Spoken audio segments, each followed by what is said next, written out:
So does the Bible say that we've seen God before, or is the Bible contradicting because it says in different places that we haven't seen God before? That's what we're going to cover in today's video, so let's get started. Now, if this is your first time watching our video, or if you haven't subscribed already, make sure you subscribe to the channel below the video if you like what we're doing here and want to get updated every single time we produce new videos. And don't forget to hit the bell notification so you can get instant notifications every single time. And if you've already subscribed to the channel, thanks for doing that. And if you want to continue to support us and support us even further so we can continue to produce videos like this, then there's links in the description box and different ways you can actually support us to help us continue to produce videos like this. So thanks in advance for doing that as well. Now, in today's video, we're going to basically be talking about an apparent contradiction in the Bible that some people look at and say the Bible's contradicting itself, because in some places it says no one has seen God, and in other places it clearly talks about how people have seen God, etc. So how do we reconcile all of these verses? Let's get into it. So the key thing for you to identify with this is, most people, when you hear this brought up, or if people introduce this thing to you, is they're probably going to be talking about one of two verses, if not both of them. And those verses we're looking at are Exodus 33 verse 20 and John 1 verse 18. Now in Exodus 33, God is basically talking and he says, no man can see my face and live. And in John 1 verse 18, John the Baptist is basically talking about how no one has seen God at any time except only the begotten Son. Okay, now from face value, you look at these two pieces of text here and you say to yourself, see, the scriptures clearly saying that no one has seen God at any different time. So any other place in the scripture where it talks about no, you've seen God or XYZ must be contradictory. And what I'm going to say is a really important top 3 key lesson when it comes to studying the scriptures is, one of those is always focus on the context. So let's look at these examples and see the context of what we're talking about. So all you have to do in regards to Exodus 33 is go back a couple of verses to get some immediate context.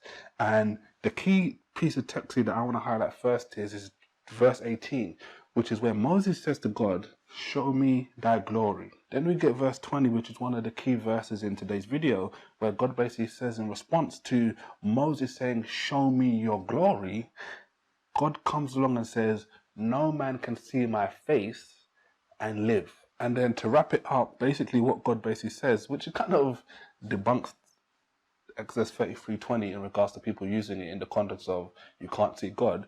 God basically says, look, I'm going to appear and show myself to you, but what I'm going to do is, because no man can see my face and live, in response to his question, show me your glory, he says, I'm going to appear and I'm going to cover your face with my hand. So when you look at the context of Exodus 33, what did Moses ask God?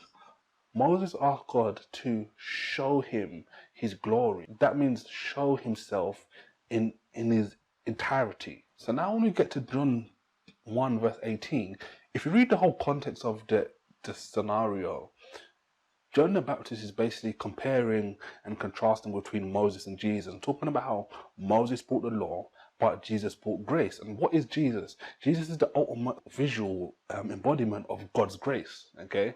And John is basically using that to say, no man has seen God at any time. As in, Jesus is the closest thing we're going to see to God in our bodily form. That's the context. But more so, another thing you need to identify, which kind of proves this point, is what happened in the Gospels in these particular 3 accounts. Matthew 17 verse 1 to 2, Mark 9 verse 2 to 3, and Luke 9:29. Jesus took some of his disciples up into a mountain, and what happened? He basically, what is commonly classified as, transfigured before those disciples. And basically what it talks about is he's basically shone extremely bright. And this is basically one of the only times we see sort of Jesus in some sort of manifestation of his glory. One thing I can recommend, which is even additional context to this, is in the book of Exodus, when Moses went up to see God, he came back down and it talks about how his face shone. And the shining was so severe, he actually had to put a veil on when he came down. And when he obviously went back to God, he actually took the veil off, but his face was shining. The fact he didn't do this all the time was a sign that he couldn't manifest himself in this way all the time, because it would have been too much for the people to behold. So when you look at these two pieces of text here, Exodus 33 verse 20 and John 1 verse 18, you look at the context and the bigger context of the whole scriptures, it's not saying that you can't see God in that regard, because people all over have seen God. It's talking about specifically, you can't see God in all his glory and survive, and the Mount of Transfiguration is a prime example.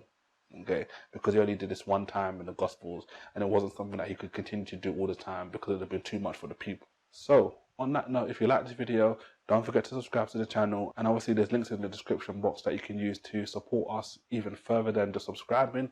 And watch this video next here. It's another video dealing with another contradiction supposedly in the Bible that we're going to cover as well. Thanks and take care.